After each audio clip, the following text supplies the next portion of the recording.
संघामध्ये ते देखील होते आणि म्हणून असा एक कलाकार, असा एक दिग्गज निर्माता आज आपल्याला लाभला, हे खरोखरच प्रवीणजी आमचं भाग्य आहे. आणि एक तोंडस्तुती करायला मी थांबलो. मी खरं तर थेट निघालो होतो, मला सकाळी उद्या अधिवेशन आहे, पण ज्यावेळी मला कळलं की प्रवीण तरडे इथे आलेले आहेत, माझा मित्र इथं आलाय, त्यांना भेटावं, त्यांचा सत्कार करावा आणि मग मुंबईला जावं, याच उद्देशाने मी इथं आलो. आणि अजून एक महत्वाची गोष्ट जी आता मी हळूच माहिती आहे एका कानानं, त्यांनी सांगितलं की आता देऊळ बंद 3 देखील ते आणत आहेत.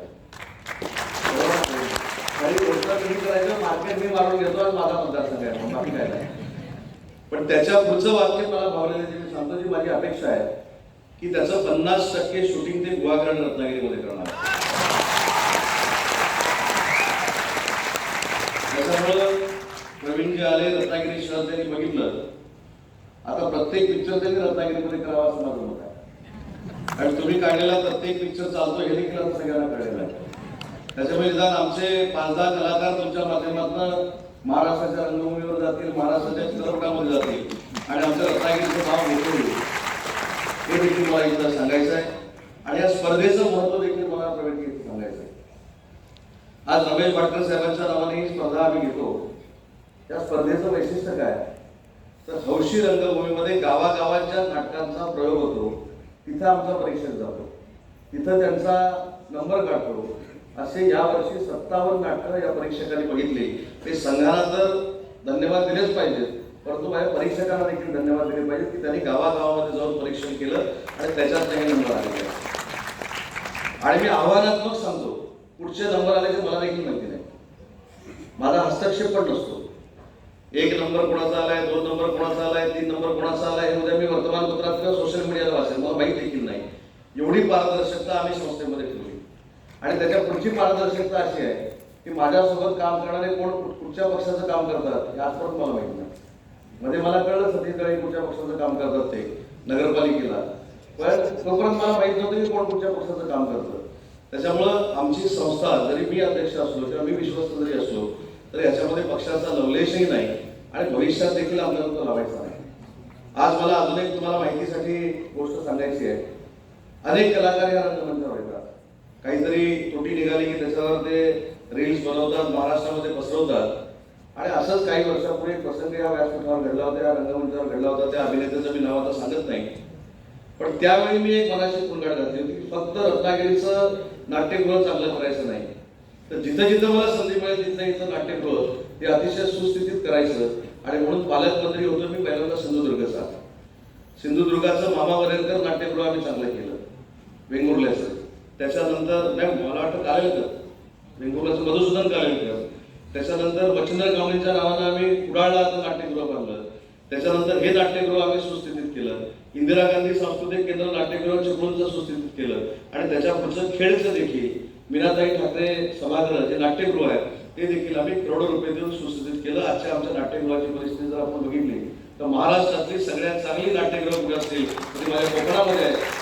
त्याचं कारण रमेश भाटकर कोकणातले आहेत, लक्ष्मीकांत बेर्डे कोकणातले आहेत, पुरुषोत्तम बेर्डे कोकणातले आहेत, काशीनाथ घाणेकर कोकणातले आहेत, शंकर घाणेकर कोकणातले आहेत.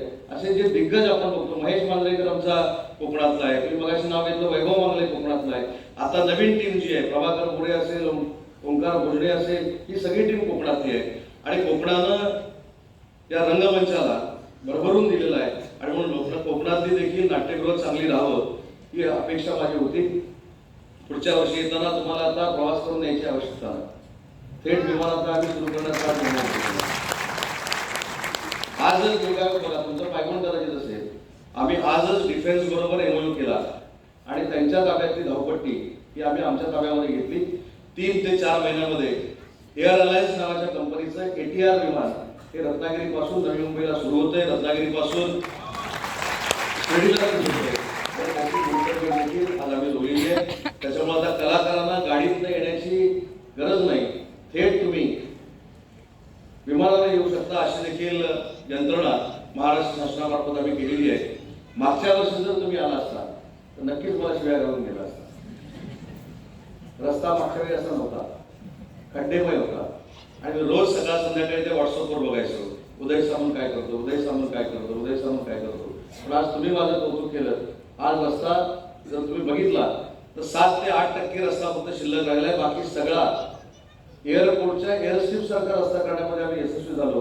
ही देखील टिबियामध्ये रत्नागिरी करायची आहे. रत्नागिरी करारी सातत्यानं मला जर निवडून दिलं नसतं तर हा काही विकास मला करता आला नसता. आणि अशा कार्यक्रमाला तुम्ही उपस्थित राहिलाय त्याबद्दल तुम्हाला मनापासून धन्यवाद देतो. आणि मित्र म्हणून तुमच्याकडे परवानगी मागतो की मला अजून एक कार्यक्रम करून मुंबईला पोहोचायचं आहे. त्याच्यामुळे आज तुम्ही मुक्काम करा, उद्या सकाळी निघा, ही देखील माझी विनंती आहे. आणि पुढचा कार्यक्रम तुमच्या उपस्थितीमध्ये याच्यापेक्षा 10 पट आपण रत्नागिरीमध्ये करू आणि त्याचा प्रीमियर शो, देऊळ 3चा प्रीमियर शो, ही देखील माझी अट आहे. तो देखील रत्नागिरीमध्ये आपण करावा. आणि अजून एक त्यांचं कौतुक करतो जातो. मी पहिला निर्माता आणि पहिला दिग्दर्शक असा बघितला की जो कलाकारांसाठी चित्रपट घरात जात होता. इन्कम सोर्ससाठी नाही, कलाकारांसाठी.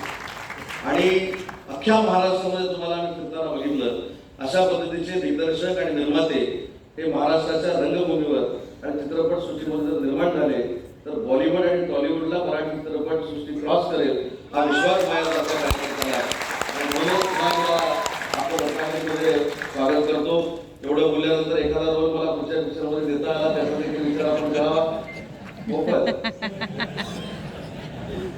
त्यांचं म्हणणं आहे त्या चित्रपटामध्ये मी उदय सामंतची भूमिका करावी.